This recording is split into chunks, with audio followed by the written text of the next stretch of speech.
Now, when Alan Henning heard that Syrian children were in desperate need of food and medical supplies, he made the decision to take unpaid leave to deliver aid. The 47-year-old taxi driver was captured by Islamic State militants in December, and late last night they released a video which appears to show him being beheaded. In a moment we'll speak to Claire Fallon, who is in Salford, where Mr Henning lived and worked. But first to our reporter Catherine Nye, who met him as he was packing for an aid convoy bound for Syria. She joins us from our central London newsroom. Catherine, what did Alan Henning tell you about his reasons for going? Yeah, so I met Alan Henning last October. He was packing items into the back of an ambulance when I was speaking to him that was heading for Syria, things like baby milk, nappies, basic items that were going to be delivered to refugees over there. And he said that he'd been inspired by friends to go on these convoys.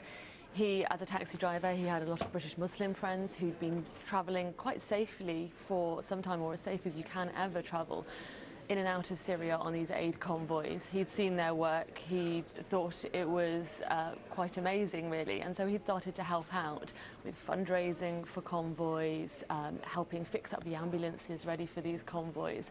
And by the time I met him last October, he'd already travelled on 3 convoys, and on one of them he'd been into Syria and experienced a refugee camp himself.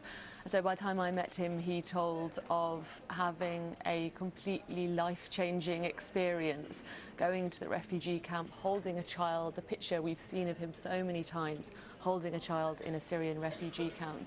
And he told me that he felt compelled to return. He told me he was not very well and may not have the opportunity to do this kind of work forever, and he wanted to do this while he could, and so that's why he went again in December. Catherine Nye, thank you. Let me introduce you to Asad Zaman, an imam in Greater Manchester. You were involved in the campaign for his release. Just first of all, your reaction to this news? Absolutely devastated.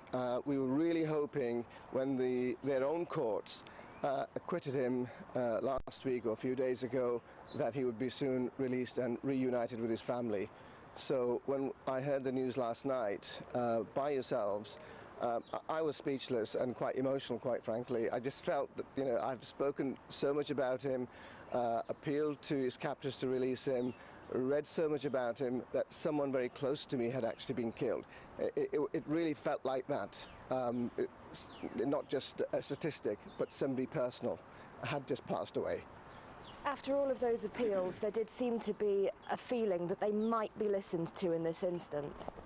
Well, that was the hope, but you know, and so many Muslims across the board, scholars, so many imams. I've signed so many petitions on so many of these occasions, asking for his release.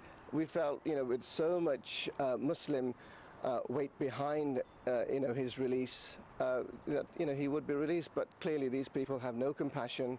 They have no sense of Islam in them. You know, they call themselves an Islamic State, but Islam is about compassion and about forgiveness, and what they've shown is sheer barbarity. This is just unthinkable. Their words and their deeds, definitely you see a total disconnect between the two.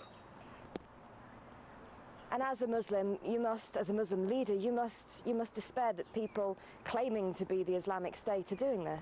Well, exactly. I mean, the Prophet Muhammad actually warned us against these people, that they will quote from the Quran, they will quote from his teachings, but their actions will not reflect their words. And that is exactly what we see with these people. They fit the bill perfectly. And he did tell us that we must stand up to them and we must eradicate them, because they will be giving Islam a very bad name, which they clearly are. So I want to ask people not to associate Islam with these barbaric actions. Islam is not that. I'm a Muslim, I've been practicing my faith, studying my faith for the past 35 years. I don't recognize their behavior at all as being in any way related to my faith. So it really is quite sad that these people go around behaving in this appalling manner, and yet calling themselves Muslims and saying they are setting up some kind of Islamic State. Okay, Asad Zaman, thank you very much for your time this morning. So we heard their reaction, and I think a real sense of shock and disbelief here in Eccles this morning that Alan Henning won't be returning home.